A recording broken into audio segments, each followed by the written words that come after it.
2022-2023 fut l'une des périodes les plus difficiles de ma vie. Difficile dans le sens où tout ce que j'entreprenais stagnait, ma vie personnelle et professionnelle était assez compliquée. J'ai passé plus de 6 mois sans toucher ma prime d'assiduité, plus de 6 mois sans atteindre mes objectifs professionnels. N'en parlons pas de mes heures d'absence, parce qu'on dit souvent que la ponctualité est la marque des grands hommes. Et aujourd'hui, je me suis rendu compte que, en étudiant et aussi en comprenant la vie des personnes qui ont réussi dans ma communauté, je pouvais m'inspirer aussi de leur réalité afin d'être la personne que je suis aujourd'hui. Mais on dit souvent que les temps difficiles créent des hommes forts créent des temps de prospérité, de stabilité, des temps de stabilité, de prospérité créent des hommes faibles et des hommes faibles créent des temps difficiles. Et moi, je voudrais être cet homme qui crée des temps de stabilité, de prospérité. C'est ce qui m'a poussé à étudier, à lire et aussi à écouter des podcasts des personnes qui influencent notre culture. Qu'est-ce qui a marché pour ces personnes que je pourrais aussi copier dans ma propre vie? Et c'est ce que je vais partager avec vous. C'est cette technique que j'ai dû adopter dans ma vie et qui m'a même permis par la suite d'avoir cette dose de motivation de vous livrer de la valeur chaque vendredi. Mais avant d'y arriver, je vous invite vivement de vous abonner si ce n'est pas encore fait et de me laisser un pouce bleu si vous êtes gentil, car je sais que vous l'êtes. Et chaque vendredi, on s'est donné pour mission de vous délivrer de la valeur parce que nous sommes vraiment convaincus que c'est par une amélioration constante et perpétuelle que nous pourrons aussi déployer tout notre potentiel afin que nous soyons la meilleure version de soi-même. Le début de toute réalisation de tout projet commence par une remise en question. Une remise en question dans le sens où nous devons changer ce qui ne va pas dans notre vie, des nouvelles habitudes qui pourront nous propulser au sommet de notre art.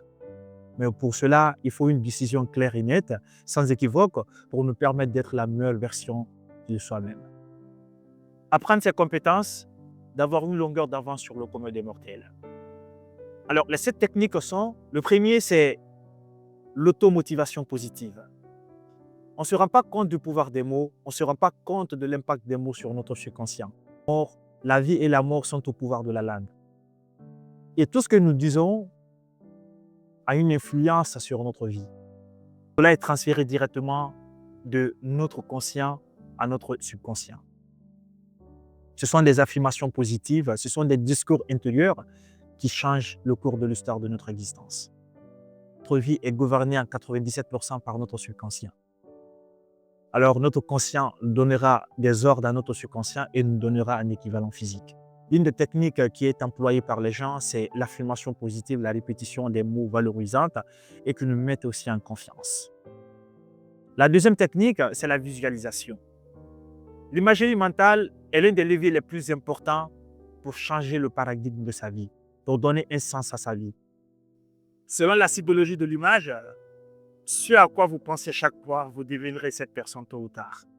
C'est l'un des leviers qui est utilisé par les sportifs de haut niveau pour augmenter leur performance. Là, vous pouvez aussi l'incarner dans votre quotidien.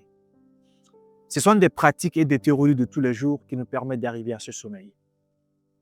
Parce que ce que vous visualisez, votre subconscient l'accepte et cela devient une partie de votre réflexion et de votre comportement un peu plus tard dans la vie.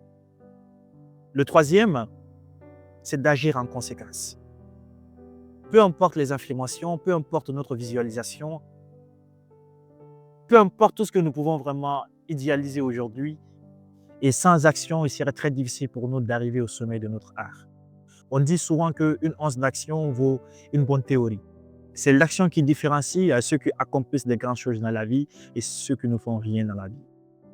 C'est l'action qui permet à des personnes lambda venues des quartiers tout dits de se démarquer et d'être aujourd'hui une influence au sein de leur communauté.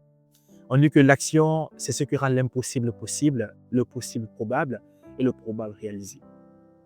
Le quatrième, c'est d'être un éducateur. La meilleure façon d'apprendre dans cette vie, c'est d'enseigner. En enseignant ce que nous sommes en train d'apprendre, nous l'observons, nous l'intériorisons et cela nous permet d'expliquer cela avec plus de fluidité et de clarté à la personne qui se trouve en face de nous. Les personnes qui nous influencent aujourd'hui sont des personnes qui ont compris le pouvoir de la transmission. La cinquième, alignez-vous avec des experts. L'un des leviers les plus utilisés dans ce sens-là, c'est la modélisation. La modélisation dans le sens où de prendre l'exemple sur quelqu'un qui est expert dans le domaine que vous souhaiteriez apprendre. Ça ne sert à rien de refaire les cartes, ça ne sert à rien d'inventer des choses aujourd'hui. Parce que tout ce que nous faisons, tout ce que nous vivons a été déjà fait et réalisé par quelqu'un d'autre. Et une étude même a été menée aux États-Unis pour évaluer les hommes et les femmes les plus influents du pays. La plupart disent que leur succès provient énormément des personnes qui ont influencé leur vie. Ils ont pris pour modèle les personnes qui étaient bons dans leur domaine et ils se sont alignés sur ces valeurs-là. Et c'est très important. Et la sixième, c'est soyez un exemple. Soyez un exemple. Imaginez aujourd'hui que votre vie, vous êtes vraiment exceptionnel dans votre domaine. Vous êtes la norme d'excellence dans votre entreprise et dans votre organisation. Et combien de fois les gens peuvent venir vers vous pour vous demander un conseil? À quel point vous vous sentirez satisfait, épanoui dans ce sens-là? Parce que la psychologie humaine est faite de telle sorte que quand les gens nous admirent, mais les gens ont une estime en notre propre personne, on ferait tout notre possible pour ne pas les décevoir. Et le fait d'être meilleur dans votre domaine et que les gens sollicitent des conseils envers vous, vous pousse à être dans une position de recherche constante et d'épanouissement pour nous permettre de donner le meilleur de nous-mêmes à toutes ces personnes qui ont misé leur estime et leur confiance en notre propre personne. La septième et la dernière, votre estime de soi détermine votre vie. On dit que l'estime de soi est le facteur le plus déterminant pour une personnalité saine. Mais la vraie définition de l'estime de soi, combien vous aimez vous-même. Si vous vous aimez, vous vous respectez, vous ferez vous donnez le meilleur de vous-même et la performance qu'il faut. Si vous vous aimez, vous vous respectez, vous n'avez pas peur de dire non aux gens. Si vous vous aimez, vous respectez, vous vous priorisez toujours. Vous n'êtes toujours pas, vous ne serez jamais dans ce cocon de conformisme et dans laquelle la société nous a imposé. Vous savez, le fait d'avoir une estime en sa propre personne améliore notre bien-être émotionnel. Qui parle du bien-être émotionnel parle d'un état intérieur de paix, aligné par quelque chose, être aligné à vous-même.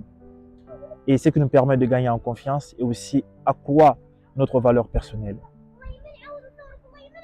Aujourd'hui, tout ce que le monde peut nous montrer, c'est de comprendre à un certain moment que l'estime de soi est le facteur le plus important pour une vie reçue et épanouie.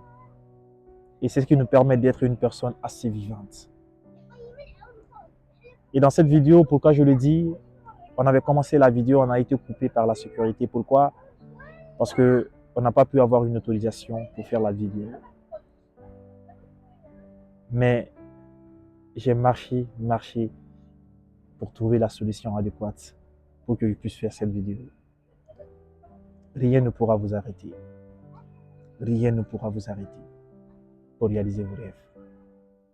Alors, tant que vous êtes aligné à vos valeurs, tant que vous êtes aligné à quelque chose d'assez fort, continuez votre chemin.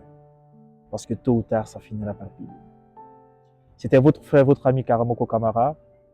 Comme on le dit souvent, réveillez le bâtisseur des nations qui sommeillent en vous.